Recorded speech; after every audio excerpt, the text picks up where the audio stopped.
Hello everyone, আজকের ভিডিওতে থাকছে ঠাকুরনগর বারণী স্নান কবে কখন, এছাড়া থাকছে মেলার প্রস্তুতি পর্ব। সব কিছু নিয়ে আজকের এই ভিডিওটা বেশ জমজমাট হতে যাচ্ছে, তাই তোমরা অবশ্যই ভিডিওটা দেখতে থাকো। আশা করি তোমাদের ভালো লাগবে। এই হচ্ছে ঠাকুরনগর ঠাকুরবাড়ি। আর এই ঠাকুরনগর ঠাকুরবাড়িতে প্রত্যেক বছর মধুকৃষ্ণ ত্রয়োদশীতে যে পুণ্য স্নান হয়, আর সেই পুণ্য স্নান উপলক্ষে বহু কাতারে কাতারে মানুষ বিভিন্ন দেশ থেকে, ভারতবর্ষের বিভিন্ন কোণা থেকে, এছাড়া ভারতের বাইরে থেকেও বহু মানুষের সমাগম হয় এই ঠাকুরনগর ঠাকুরবাড়ি। আর এই হচ্ছে সেই পুকুর যেখানে সেই পুণ্যতিথিতে সবাই স্নান করে তাদের পুণ্য লাভ করে। আর একে কামনা সাগরও বলা হয়ে থাকে। এখানে বহু ভক্তরা আসেন এই মধুকৃষ্ণ ত্রয়োদশীতে। এবছর মধুকৃষ্ণ ত্রয়োদশী কবে পড়েছে, কটার সময়, সব কিছুই থাকছে এই ভিডিওতে। আর তোমাদেরকে আমি পুরোটা ঘুরিয়ে দেখাবো, পুরো ঠাকুরবাড়ির চারিপাশটা দেখো। এখানে খুব সুন্দরভাবে পরিবেশটা, যদিও এখন মেলার একদম শেষ পর্ব চলছে, প্রস্তুতি পর্ব, তোমাদেরকে পুরোটাই আমি এই ভিডিওর মাধ্যমে দেখাবো। পুকুর দেখো চারিপাশ বাঁধানো রয়েছে। পুকুরের এই সাইড দিয়ে কিন্তু বিভিন্ন জায়গা থেকে সমস্ত সাধুগণরা আসে এই পুণ্য স্নানের সময়। আর এই হচ্ছে আমাদের মূল মন্দির, হরিচাঁদ ও শান্তিমাতা দেবীর মন্দির। এখানেই সবাই ভক্তরা আসেন এবং পুজো দিয়ে থাকেন। বারণী স্নান যদি শনিবার বা মঙ্গলবার হয় তাহলে তাকে মহাবারণী বলা হয়। এই বছর বারণী স্নান মঙ্গলবার পড়েছে, তাই এই তিথিকে মহাবারণী বলা হয়ে থাকে। স্নানের সময় হচ্ছে মহাবারণী পুণ্য স্নান চলবে 16ই মার্চ সোমবার সকাল 7:58:38 শুরু হবে এবং চলবে 17ই মার্চ অর্থাৎ মঙ্গলবার সকাল 8:07:55 পর্যন্ত। এবং স্নানের পূর্ণ যোগ হচ্ছে 17ই মার্চ অর্থাৎ মঙ্গলবার সকাল 6:22 থেকে 9:23 মধ্যে। মেলার মাঠে কিন্তু বিভিন্ন রকমের দোকান বসে গেছে, এছাড়া দোলনাও কিন্তু বসে গেছে। এছাড়া দেখো এই যে মন্দিরটাও, সেটাও কিন্তু এখনও রিপেয়ার হচ্ছে, রং হচ্ছে। চারিপাশে দেখো বাঁশ দিয়ে কিন্তু ঘেরা রয়েছে। মন্দিরটাও তৈরি হচ্ছে এখনও, মানে পরিষ্কার করা হচ্ছে, রং করা হচ্ছে, যেহেতু লক্ষ লক্ষ মানুষ এখানে আসবে। দেখো নাট মন্দিরটাকেও সুন্দরভাবে রং করা হয়েছে এবং মন্দিরের কাজ চলছে, সেটা তোমাদেরকে আমি দেখিয়ে দিলাম এই ভিডিওর মাধ্যমে। আর মন্দিরের চারিপাশটা সুন্দর করে গোছানো হয়েছে, পরিষ্কার করা হয়েছে এবং তার অপোজিটে আরও একটা মন্দির আছে, দেখো সেই মন্দিরটাও তোমাদেরকে দেখিয়ে দিলাম। আর এখানে এই পুজোর প্রধান যে প্রসাদ সেটা হচ্ছে বাতাসা। এখানে হরিচাঁদ এবং গুরুচাঁদ এরা কিন্তু শুধুমাত্র বাতাসাতেই সন্তুষ্ট হয়ে থাকেন। এখানে প্রমথরঞ্জন ঠাকুর এবং বড়মার স্মৃতিসৌধ এখানে রাখা রয়েছে।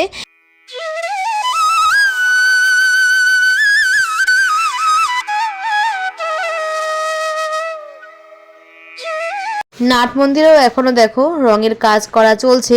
এই যে শ্রীধাম ঠাকুরনগর ঠাকুরবাড়ি যে লেখাটা, সেইগুলো রং করা চলছে।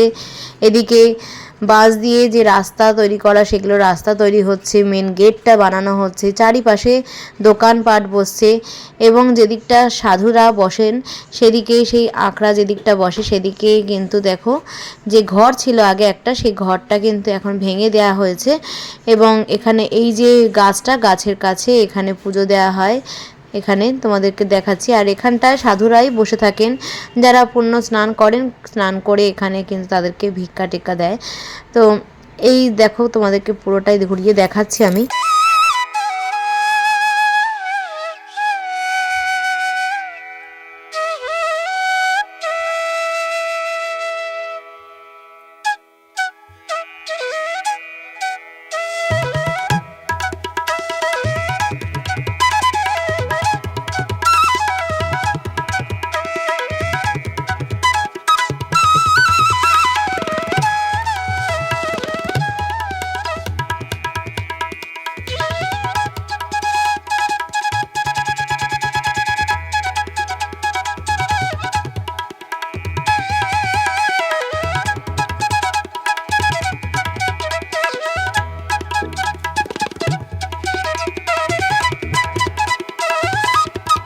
এখানে মতুয়াদের রান্নার জন্য উনানও করা হয়েছে এবং কড়াইও রাখা রয়েছে। দেখো বেশ বড় কড়াই, কিন্তু এরকম এখানে অনেকগুলো কিন্তু উনান করা হয়েছে। এছাড়া বাথরুমের সমস্ত সুব্যবস্থাও রয়েছে।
হরিচাঁদ মন্দিরে পুজো দেওয়ার জন্য এখানে বাতাসা রাখা রয়েছে। এখানে এই দেখো আরও এখানে বাতাসা বিক্রি হচ্ছে এবং ধূপকাঠি মোমবাতি সব কিছুই এখানে বিক্রি হয়। এখানে হরিচাঁদ গুরুচাঁদ এবং শান্তিমাতা দেবীর মূর্তিও পাওয়া যায়। এছাড়া এই যে মেলাতে পাওয়া যায় না এমন কিছু নেই, সব কিছুই কিন্তু তোমরা এখানে আসলে পেয়ে যাবে।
এখানে দেখো বাঁশি, হুকো, একতারা সব কিছুই কিন্তু পেয়ে যাবে। আর মতুয়াদের মূল যে গলার হার বা মালা যেগুলো পরেন সেগুলো কিন্তু তোমরা এখানে আসলে পেয়ে যাবে।